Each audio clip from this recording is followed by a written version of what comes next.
जय गुरु जी की सभी प्यारी संगत को जय गुरु जी। मैं अपना एक सत्संग शेयर करना चाहूँगी जो कि मेरी मदर के लिए है। संगत जी, मैं मैरिड हूँ और मैं मालवीय नगर रहती हूँ और मेरी मम्मा और मेरी सिस्टर है मेरी फैमिली में जो कि विकासपुरी रहते हैं। मेरे फादर की कोविड में 3 साल पहले डेथ हो गई थी। संगत जी, कुछ दिन पहले मैं गुरुजी को तिलक कर रही थी और मुझे गुरुजी के स्वरूप में से जो येलो चोले वाला स्वरूप है उसमें से ऐसे आवाज़ आती है कि अपनी मम्मी के टेस्ट करा ले। मैं एकदम से बहुत घबरा गई। मुझे लगा शायद ये मेरी नेगेटिव इंट्यूशन है, कुछ है, मुझे नहीं समझ आया। मैंने अपनी मम्मा को वीडियो कॉल किया और थोड़ा सा मैं जानना चाहती थी कि ऐसा कुछ प्रॉब्लम तो नहीं है या मेरे मन का वहम है। थोड़ा मम्मी से पूछने के बाद मुझे मम्मी ने बोला कि बेटा मुझे मेरी तबीयत ठीक नहीं लग रही है, मुझे ब्लीडिंग हो रही है 3-4 दिनों से। मेनोपॉज के बाद मम्मा को दोबारा ब्लीडिंग शुरू हो गई। मैं बहुत ज़्यादा घबरा गई संगत जी। मैं फटाफट मम्मी के घर पहुंची। वहाँ से मैंने मम्मी को पिक किया और हम गायनाकोलॉजिस्ट पे गए। गायनाकोलॉजिस्ट पे जाने के बाद उन्होंने बोला ये बिल्कुल भी नॉर्मल नहीं है मेनोपॉज के बाद ब्लीडिंग होना, but for to make sure मैं कुछ अल्ट्रासाउंड्स कराना चाहूँगी। और अल्ट्रासाउंड के बाद उन्होंने बोला कि एक बायोप्सी टेस्ट होगा।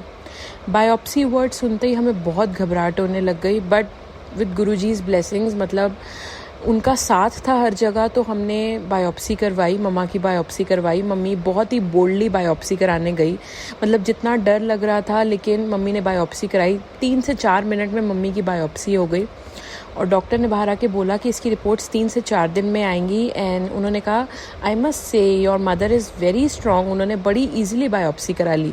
बट संगत जी, मुझे पता था कि मम्मी के साथ गुरुजी थे और हमारी प्रेयर्स में गुरुजी थे, इसलिए उन्होंने ये बहुत ही ईजी प्रोसेस कर दिया। 3-4 दिन बाद रिपोर्ट्स आनी थी मम्मा की। 25 दिसंबर का डे था। It was a Christmas day. हम रिपोर्ट्स लेने गए, बिल्कुल जो हम सोच भी नहीं सकते थे। We were very in a light mood. हम वहाँ गए, बीपी वगैरह चेक किया, सब नॉर्मल था हॉस्पिटल में।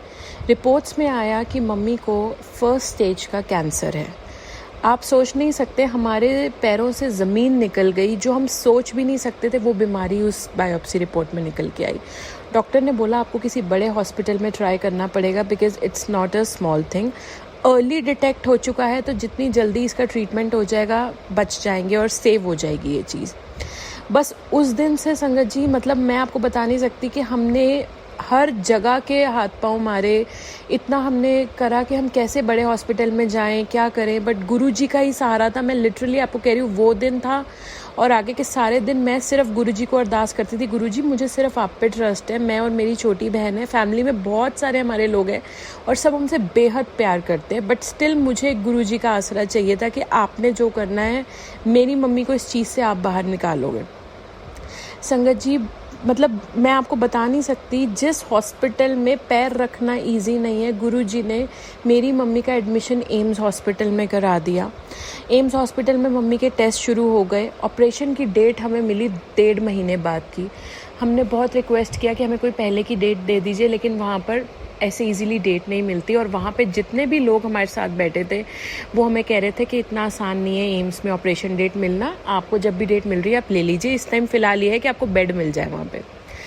संगत जी, एक दिन अब हम वेट कर रहे थे 1 महीने की कि ऑपरेशन की डेट आएगी तो ऑपरेशन कराएंगे। एक दिन मैं बंगला साहिब गुरुद्वारे जा रही थी रात को 9:30 बजे के, मुझे एक अननोन नंबर से फ़ोन आता है। It was 27 of January I guess, right. तो मुझे कॉल आता है और वो बोलते हैं आप पूनम कोचर के साथ बोल रहे हैं। मैंने कहा जी मैं उनकी डॉटर बोल रही हूँ। और मुझे बोलते हैं हम एम्स हॉस्पिटल से बोल रहे हैं, हमारा बेड कल के लिए अवेलेबल है, कल के लिए खाली है, अगर आप एडमिट होना चाहें तो आप हो जाए, हम आपकी परसों सर्जरी कर देंगे।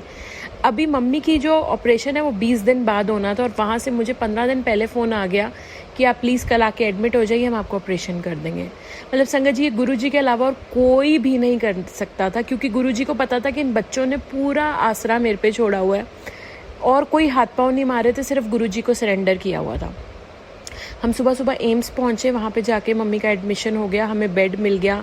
जहाँ पर 6 ऑक्यूपेंसी वाले रूम्स थे वहाँ पे हमें एक 2 ऑक्यूपेंसी वाला बेड मिला कि सिर्फ 2 शेयरिंग रूम था, which was really comfortable for us.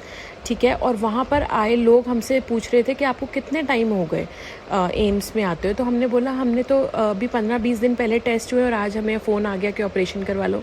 तो जो हमारे साथ लोग थे ना, वो बोलते हैं कि आप जिस भी भगवान को मानते हैं ना, उनको अपना शुक्रिया अदा भेजिए, क्योंकि एम्स में हमें 1 साल हो गया और हमें 1 साल बाद ऑपरेशन की डेट मिल रही है। आपको 15 दिन में ऑपरेशन की डेट कैसे मिल सकती है?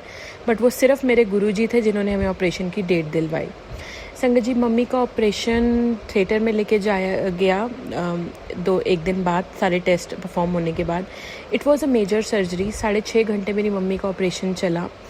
मैं, मेरी सिस्टर, मेरे और रिलेटिव्स, हम बाहर बैठ के सिर्फ मम्मी के लिए पाठ कर रहे थे। दुखभंजनी साहिब का पाठ, जो कि मैंने सुना था। कृति DS, जो कि एक फ़ेमस मेकअप आर्टिस्ट हैं, उनके सत्संग में मैंने सुना था कि उनकी मॉम की तबीयत ख़राब थी, तो उन्होंने दुखभंजनी साहिब का पाठ किया बहुत ज़्यादा, जिससे कि उनको बहुत फ़र्क दिखा और उनकी मम्मा जल्दी रिकवर हो गई। मेरी मॉम ऑपरेशन थिएटर में थी, 6.5 घंटे की सर्जरी थी। मैंने दुखभंजनी साहिब का पाठ किया और भी मेरे रिलेटिव ने, मतलब हमने हर तरह से प्रेयर करी। 6.5 आवर बाद मेरी मम्मा का ऑपरेशन हुआ, which was a successful surgery. Mummy को रिकवरी रूम में रखा गया। अगले दिन तक, उसके थोड़े अगले दिन तक मम्मी को एनेस्थीसिया के बाद होश आने लगा।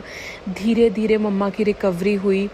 और मतलब मैं बोलना चाहूँगी संगत जी, लिटरली बहुत ही मुश्किल टाइम था, लेकिन गुरुजी साथ थे ना, तो हमें वो टाइम पता नहीं लगा कि कैसे निकल गया। लिटरली मतलब शायद ऐसी स्टेट में जहाँ आपके फादर भी नहीं है और आपकी मम्मा को ऐसी बीमारी हो जाए तो बंदा बिल्कुल ही हार मान लेगा लाइफ में।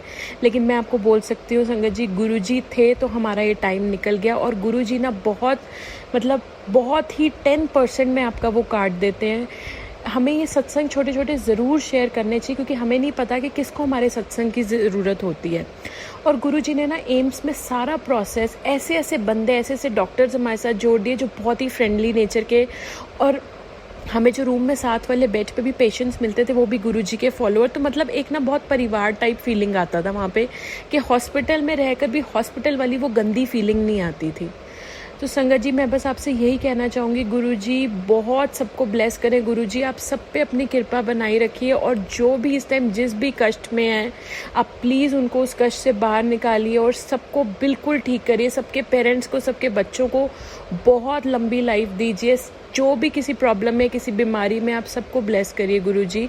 और हाँ, हमने मम्मा को कॉपर टम्बलर ब्लेस करवा के उससे जल प्रसाद, उनसे मम्मा ने जल पिया था और नहाई भी थी। तो बस गुरुजी ने एक एक दिन करके मेरी मम्मा की रिकवरी करवाई है, और बस उनकी कृपा से मम्मी आज मेरी काफ़ी बेटर है। जय गुरुजी, शुक्राना गुरुजी।